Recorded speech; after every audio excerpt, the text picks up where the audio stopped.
Era uma sexta-feira como qualquer outra.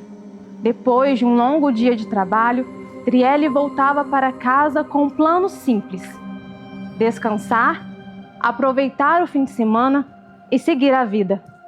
Mas os seus compromissos foram adiados por um carro que não respeitou o pare na rotatória. Ela foi ao chão. Em um segundo, toda a sua vida mudou. 1 ano em coma, 4 anos sem falar. Uma vida para recomeçar. Driele é uma sobrevivente do trânsito.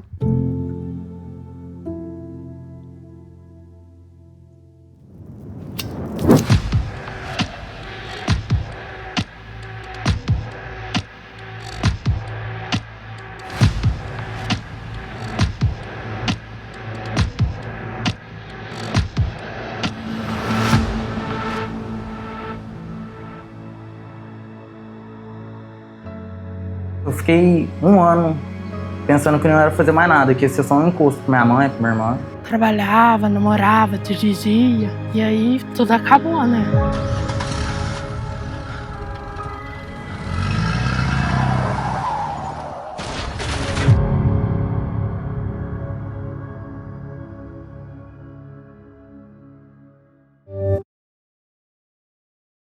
Na verdade, eu não me lembro de nada, eu só sei o que as pessoas me falaram. Dizem que eu estava saindo do serviço e que na rotatória um carro me pegou. Eu bati a cabeça no vidro do carro e no chão. Aí eu tive um traumatismo. Aí eu fiquei em coma 1 ano. E aí depois desse 1 ano eu fui acordando. E aí eu tive que reaprender tudo novamente. Andar, comer, falar, respirar, porque eu usei tracostomia. Eu fiquei sem falar 4 anos.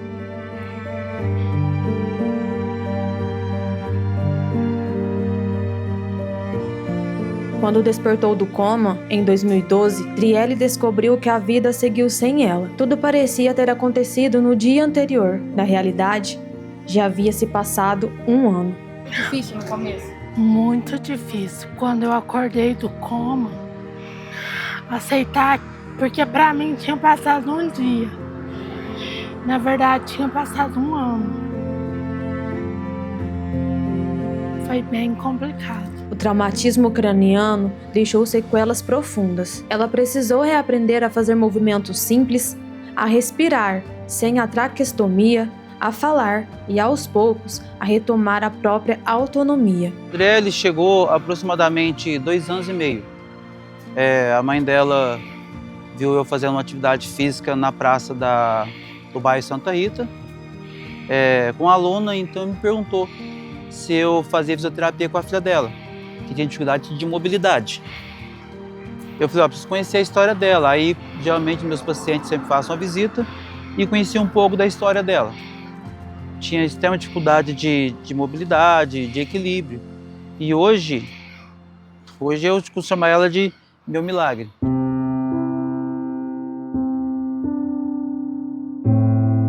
O traumatismo que eu tive, o médico falava assim pra minha mãe: joga um ovo no chão e junta, tem jeito.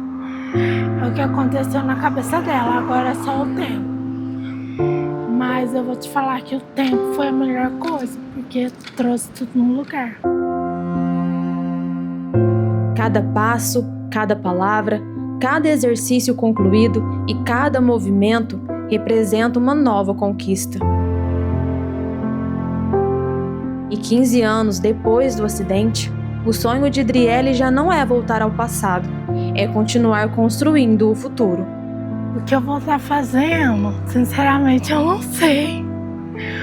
Mas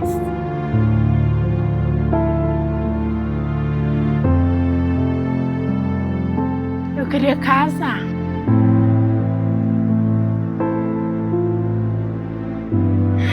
É um sonho, né? A reabilitação de uma vítima de acidente de trânsito é longa. Em muitos casos, o caminho pode levar anos e exige disciplina, apoio da família e acompanhamento de diferentes profissionais. Eu costumo falar para meus alunos que o paciente politraumatizado é o pior paciente que eles vão atender na vida. Por quê? É uma pessoa que está normal, que está ígita, que está bem e que de repente sofre um impacto de 1,5 tonelada de um carro, por exemplo, atropelamento, que atinge ela e dissipa uma energia monstruosa. O que vai acontecer? Tudo. Trauma de crânio, trauma de tórax, trauma abdominal, fraturas as mais complexas possíveis.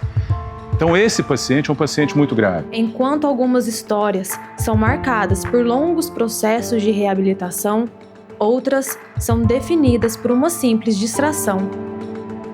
Foi assim com Johnny, que tinha uma vida ativa antes do acidente, trabalhava em uma fábrica de sapato, jogava bola e no tempo livre cortava cabelos por conta própria. Tinha uma vida muito mais ativa do que eu tenho hoje. Trabalhava, jogava bola todo dia quase, fazia academia, cortava os cabelos na parte da tarde, né, depois do horário. Era muito mais extrovertido, depois do acidente eu fiquei meio retraído. O acidente aconteceu em 2017.